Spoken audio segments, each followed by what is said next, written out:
everybody. Kerry Schafer here today with you for another episode of Tell Me Your Secrets, which is one of the wonderful and fabulous Authors on the Air Global Radio Network family, and I'm delighted to be part of that.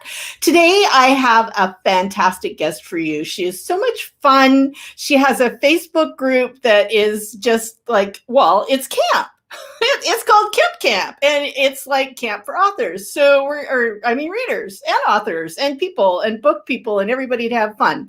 So we are going to be talking with Laura Kemp today. We are hoping that we can coax her to tell us some secrets about her life. We're going to talk about her books, and she's going to read a little bit for us. So I am going to go ahead and bring Laura on right now, and I am super excited to meet her. So here we go. Hi, Laura. Hi, how are you? Hey, I'm doing fantastic today. So, that was a great little opening. Don't you love that music? It's like I was looking for music for the show, and it just made me happy. So, I know. Love it. So what part of the world are you in? Let me ask that question before we start. I am from Michigan, and if you're from Michigan, I don't know if you've been here or know anybody. We always tell everybody where we are from by holding up our hand and then pointing to where our town, and I'm from right here. So if you're from the UP, the Upper Peninsula, it's a little harder. You kind of have to go like that.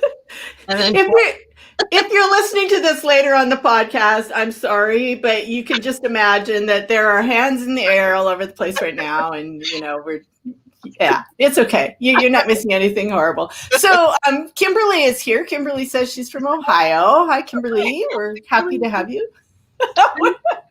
There. Okay, so Laura, I actually hail originally from Canada. So do you want to tell me where that is on your little hand yet? Well, this is Detroit, so all of us would go over to Windsor. And then we're going to go up a lot. Do right? our stuff that we couldn't do in the United States. We know all about Canada here in Michigan. Where are you from? What part of Canada are you from? I grew up in British Columbia. So a little... way over way up north. Must have been beautiful, though. Absolutely gorgeous. Actually, where I live now is much the same. I'm in Caldwell, Washington. I'm about 40 miles from the BC border, so I'm not that far from home. So we have lots of snow, mountains, and trees where I am. It's nothing like Seattle, so it's gorgeous. But we don't want to spend the whole time talking about weather and all that stuff. So hands are fun. Let's talk about books. I have to talk about this straight up front. So Laura writes books that are, let me see, how should we describe them? They have a little romance in them. They're set in the real world, and there are things that are supernatural, paranormal, scary. Pardon? What? Call it a cross genre. Everything in cross genre, everything, right? And there's humor, so it's all fun. But she made a comment before we started that we would talk about that. Maybe some things in her books come from her personal life, and I made the comment that I really hope some of those things did not. So let's ask about that. What kinds of things in your books tend to be drawn from your, daily existence? Well, I think I was the same age as my character, 22, maybe 20. Yeah. I moved up north to here. Okay, so if you're on the podcast, it's the tip of the first index finger. Otherwise known as Rogers City, but I changed the name to Lantern Creek. So the city is really a real place. And some of the characters in the books, like especially the character of the bartender. He's so fun. So we have a bartender. He's kind of a little grumpy. He's a little rough around the edges. Yeah. Soft heart, maybe. How do you expect a guy at a dive bar to be the manager of a dive bar? And I worked at a dive bar up here in Lantern Creek and with a fella named Squirrel. So really legit? Like his name really was Squirrel? Well, no, it was Mike.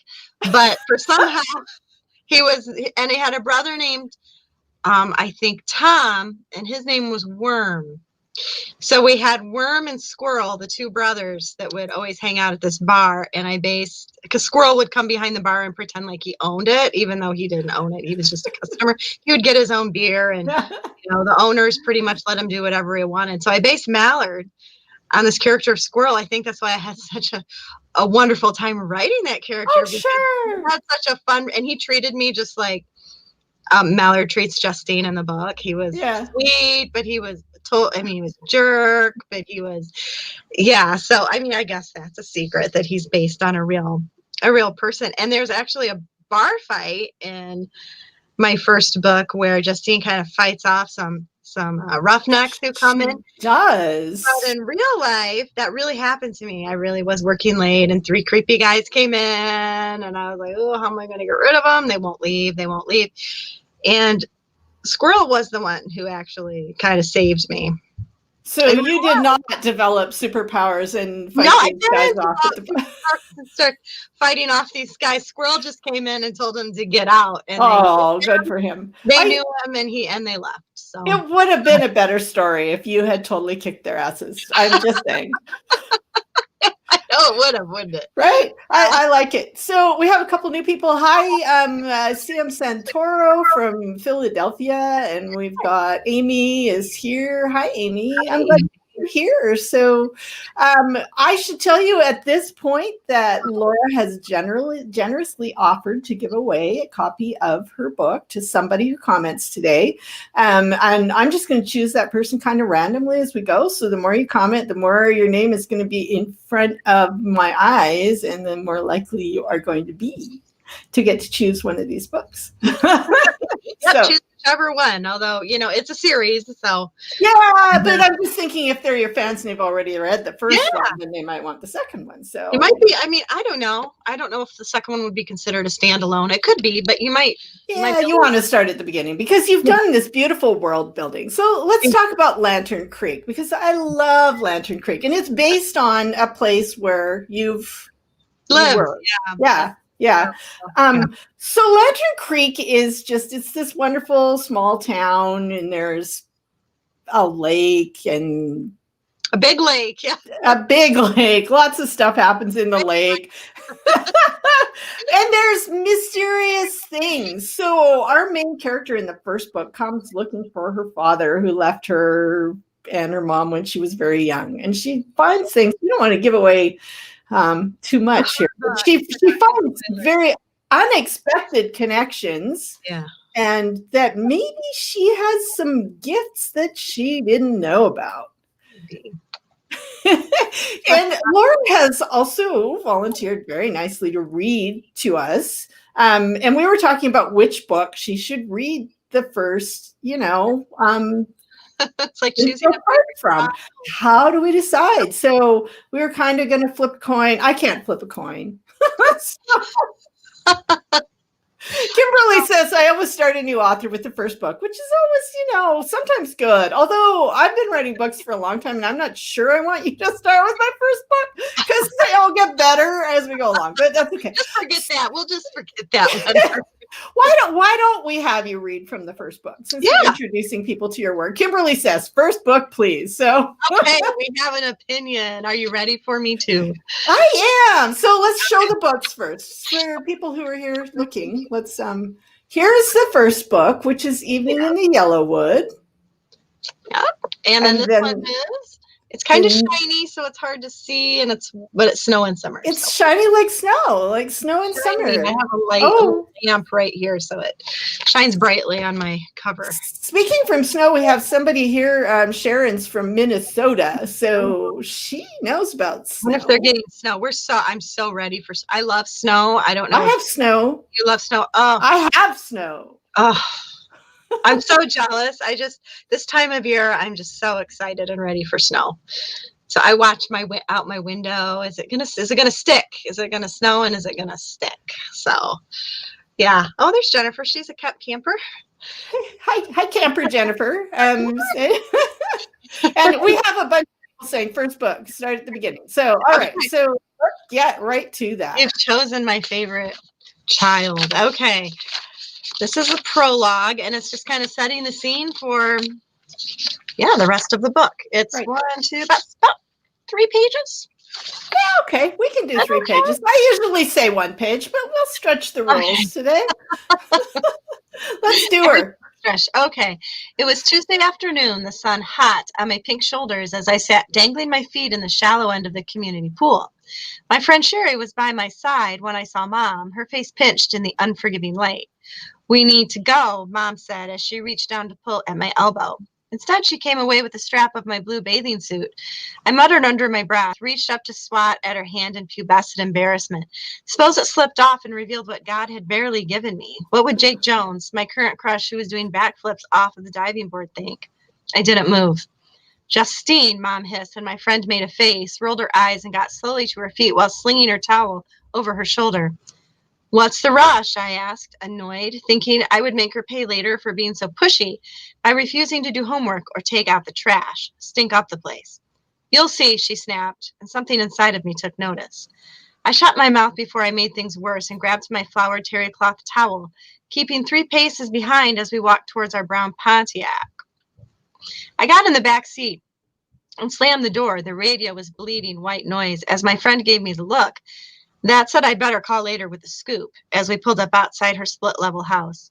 I tried to smile, to apologize, but Sherry understood. Mom was a dork, but my friends put up with it because we had a ping pong table in our basement, and my dad was cooler, hip, zen. As his only child, I felt the same.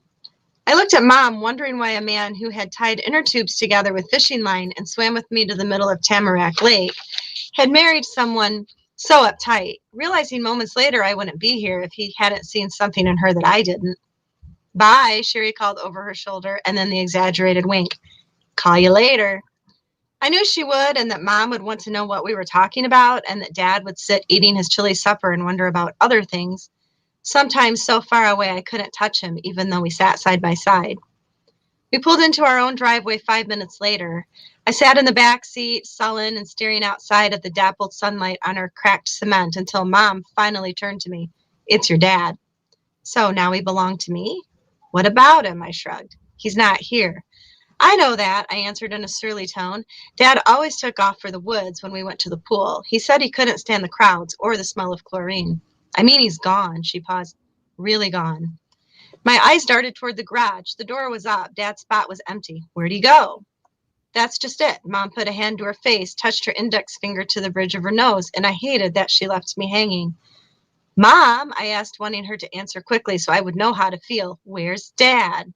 "I have no idea, Justine."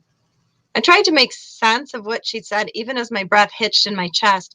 I thought back to the last time I'd seen him, that morning before he left for his shift at the paper mill. He had bent down, ruffled the top of my head, and kissed me on the cheek. "Be good, Muffet. Give your mom a break." "Well, he probably had to work overtime or something and forgot to tell you." She shook her head, and the barest of smiles touched her lips, the one I hated because it usually meant that I was wrong. "I went out to run some errands while you were at the pool, and when I came home," she touched her nose again, her brown hair falling over her face in a way that made her look like a nun in prayer, "I found this." I saw something in her clenched fist, something she was handing over the back seat, a piece of crumbled notebook paper that had been folded neatly into quarters, her name printed in the block letters I recognized. With shaking hands, I took it, the smell of chlorine suddenly suffocating me. I looked at Mom again. "Read it," she said. I did. The first line made it clear he loved us very much and always would, and the second had me tearing at the car door, racing up the driveway and into the house we'd shared for almost 12 years.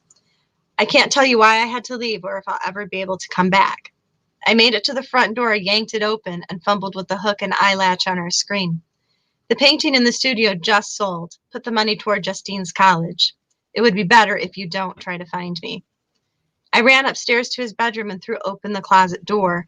Some clothes and an overnight bag he used when he went fishing were gone. I ran down the hall to my own room, a pink and purple confection I just started decorating in my own style, one of Dad's forest landscapes above the bed. Had he left something for me? A note explaining what he really meant to say? A place we could meet up and ditch Mom, live the free and easy life we'd always wanted? A package tied carefully with silver ribbon that just matched my bedspread was sitting in plain sight, a card taped to the center. Muffet. I tore open the card so quickly I cut my finger. An orange kitten with a party hat adorned the front, a ball of pink twine between his paws. Hope your birthday is perfect. I clenched my teeth so hard my jaw hurt. My birthday was a month away, and I sure as hell didn't care about a stupid kitten. And damn if my birthday this year would be anything close to perfect. I went to my knees, my own hair falling against my hot cheeks and sticking there. The next minute I was ripping up the card and the awful orange kitten with the party hat. I sat in the middle of the confetti pieces for a long time, sobbing, my face pressed against my bedspread. Dad was gone. The zen vanished. The magic over. Wow. It's the end of the prologue. Yeah, and you set up so many things for us in that scene. We know that she's a daddy's girl. We see that there's, not a great relationship with mom, which is kind of normal for a teenage girl. Yeah. We know that there's a little mystery about dad leaving because he's, makes that clear. And there we go from there. And the readers were loving it as you went along, by the way. Oh, Kimberly says it's going to make her cry. Oh. Wait till later. Yeah, wait till later. Just wait. Laura will make you laugh and cry. She does these things. So the books are, are you planning more after Snow and Summer? Yes, because there's a third. So after the third is done, the series will be over unless I okay. So it's a trilogy, not an ongoing forever series. I don't know.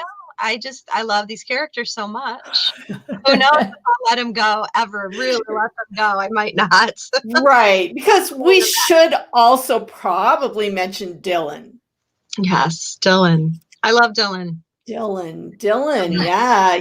He's so gorgeous when she meets him that you think he's maybe going to be a jerk, but. Because, gorgeous guys are gorgeous guys, yeah. I'm not going to say any more because we don't want to do any spoilers. So, See, tell me your secrets. Yeah. Well, we have to be careful about secrets. Those secrets we don't tell. But I want to ask you some other things. So, I'm being really amused right now because I have this back screen thing and it's not working quite right. So my face is doing Matrix type stuff. I'm melting. You are in the Matrix, are you? Yeah, I am. But that's, I can't fix it now. So there we go. That's how it is. So I noticed that you do musical theater and I'm absolutely intrigued and fascinated by that. So can you tell, what's your favorite role that you've ever been in? Oh my gosh. I've had so many that it was Glinda and the Wizard of Oz. Oh, how fun! I always get those sweet. You look like a Glinda. I have to be honest. You look like a Glinda. You know what? Now I'm making this connection. Your character in the books is she's blonde, she's petite, she's cute, she's like, cheerleader-ish. She built on you just a little bit. Yes. Well, 20 years ago, I'm not quite as petite as I used to be. I wish. But sure, when I was younger. Yeah. Were you a cheerleader? I have to know this now. I wasn't a cheerleader. I don't know if I really wanted. Well, I don't know. Like I said, I kind of looked like one, but I was never actually a cheerleader. No, I was doing musical theater. Oh, that's right. You were the theater girl. So back to that. So you were Glinda. Who else have you been? Recently, probably my most recent role was Marion the librarian in The Music Man, which I love. The Music Man. I was Lori in Oklahoma. I was Mary in It's a Wonderful Life, which is my favorites. I love that show. Okay, what's the weirdest role you've ever been in? Okay, I was in a show called Quilters. And it was 9 of us, I think. No, there were 5 of us, and we each played 9 different roles. It was the story of westward expansion and women traveling west. So each of us took on 9 different roles, and I actually played a cow. One of my 9 roles was I had to come on and go, I was livestock. So I was a boy, I was a woman who'd had 19 children. And then in the next scene, I was a young girl. And then I was Cow. fun. It's But a the wonderful musical. It's very not known very well, but it's beautiful, beautiful folk music in it. Yeah, Yeah. but the cow probably is tops the list of your weirdest Cow. roles then, Yeah. probably. You can put it on your resume. I was a cow. I had a sunbonnet on and everything. We had one costume and our sunbonnets, and we would crawl out, and I had and I think I had my horns. How fun. Yeah. I think that's just I haven't brilliant. thought about that in a long time, so that's a fun question. Yeah, I like that very much. How cool is that? Not the cow. Oh, Patty says we were going to do quilters here. Patty's in musical theater. She actually lives in my little town of Colville, but didn't happen, huh? Oh, it's so good. It is one where you wipe a tear away. Oh, playing all those roles, it makes me think of the way the Shakespearean theater used to be. I mean, they played everything. There were no women, so all the female roles were played by men and boys. Hilarious. And there are all those love stories, right? Romeo and Juliet. I mean, I just would Juliet have like a beard or something? I don't know. Probably would have been a young boy, maybe. I certainly hope so, but you never know. Off-Broadway production, right? So you must sing then? I do. Yeah. Mm-hmm. I'm in a Celtic band too. I don't know if that's. Oh, how fun! I've been in a Celtic band for 22 years. Since I was like 20 years old. So, but I'm the lead singer or one of the lead singers, and we do like Danny Boy and Molly Malone, and then I play the tambourine. So I say I'm like Lori Partridge or Josie and the Pussycats. It's kind of I keep my beat and I sing. So it's a lot of fun. But yeah, I sing. Wow, that sounds. I used to sing in choir long ago, but soprano or alto? What were you? I'm alto. Oh, I'm soprano, so we would. Well, we could sing together. Harmonize. Yeah, start a thing there. We'll do some kind of online author. It would be really fun, actually. Now that you mentioned to have an author band. To have an author, especially during COVID, we get everybody together and we all do that sing together thing. Like, Let's see if we can figure it out. I'll put that on you. Next task. We should assign that to Nola Nash and her variety show. She directs. She does theater too. She's also a theater person, but she also directs. Well, see, there we go. We should make that happen. So that would be director. That would be really fun. Laura, was this your first book, The Evening in the Yellowwood? Mm-hmm. It is my debut. I mean, I've written short stories that were published. I've written poetry. I actually wrote a one-act play that I got to see produced in college in Reader's Theater. So I did go to college for creative writing, which was a blast. It was so much fun. And then I was thinking to myself, why did I get this degree? What the heck am I going to do with creative writing?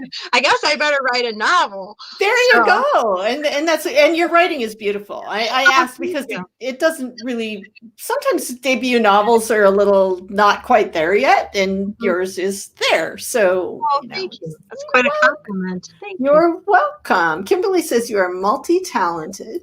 And Kimberly, you've been commenting all over the place, and you've been with us from the beginning. So you are the winner of whichever book you choose. So make sure you message Laura after the fact. Go over to Kemp and message her there. Is that the best place? Or yeah. Or you can email, or you can message me here at Tell Me Your Secrets, and I'll pass it on. Just a message at Kemp, and I'll reach out to you.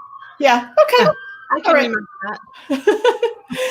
I've got something. There are sirens going on outside my window. That's unusual. I live in a small town, so it doesn't happen real often. But I'm also on Main Street, so all the that's where they go. So your next thing. So are you working on book 3? I am. I haven't been working on it like I should. I feel some pressure, a little bit of pressure with this one because I know people really are waiting. And it's kind of end it with a bang. I want it to be. I always feel like people remember the endings of books. They do. You always have to make the ending really good. Because we've all done that. Like you're reading a book and it's really brilliant, and you're reading along and you're all excited, and then the ending is just like, really? What? What? What do you mean it's over? Okay. I know. So I feel some pressure, but I'm gonna power through, and I want to. But I'm also sad because I don't want to say goodbye to these characters. So. Well, so I we'll don't see. Maybe there'll be some next comebacks. generation. I don't know. I know. We can't say goodbye to Dylan. We just can't. Of course, here's a secret. He is based on a guy that I dated up north. Dylan is based on, oh, wow. Dated. I don't know if, not as much as I probably should have dated him. Wow. That's really awesome. So, yeah. where can people find you to make sure if anybody's trying to find you down after the fact? So on Facebook, I know you have Kemp, and that's KEMPCAMP. Do you have a website where people can go to find anything? Do. It's Laura Kemp Books. Laura Kemp Books. So Laura, LAURAKEMP books.com. And then are you on Instagram? I am. I'm L Kemp Writes on Instagram and Twitter. L Kemp Writes on Instagram and Twitter. So that's where you can find her. The books are, is there a series name for these? Or called the Yellowwood series. The Yellowwood series. So we're talking about the Yellowwood series today. Amy says Camp is an adventure. I have to bring that back. Yeah, we always do something crazy over there. It's a lot of fun. It is. It's a lot of fun. I feel like I have a classroom sometimes. Like, okay, what are we gonna do today? And we can be fun and creative. So, which is very cool. So go find Laura, read her books. The first one again is Evening in the Yellowwood, and the second one is Snow in Summer, and the third one is on its way. So just wait patiently, but start reading now because you have to support your authors. So I'm going to leave you now. Next week, we have a thriller writer on here. Her name is Dako, and I'm going to murder her last name. I'll have to talk to her about this. It's Afanordi, I believe. I think it's called Cover Your Tracks, and you're going to see a little video, a blip about that in just a minute. So we are going to let Laura go, and thank you so much for visiting. I had so much fun. It was great getting to know you a little bit, and come back and join me again next week at 1 o'clock Pacific or 4 o'clock Eastern to meet our next guest. And happy Thanksgiving. Happy Thanksgiving. Yeah. Eat lots of turkey, get sleepy. Yeah. Bye, everybody. Bye.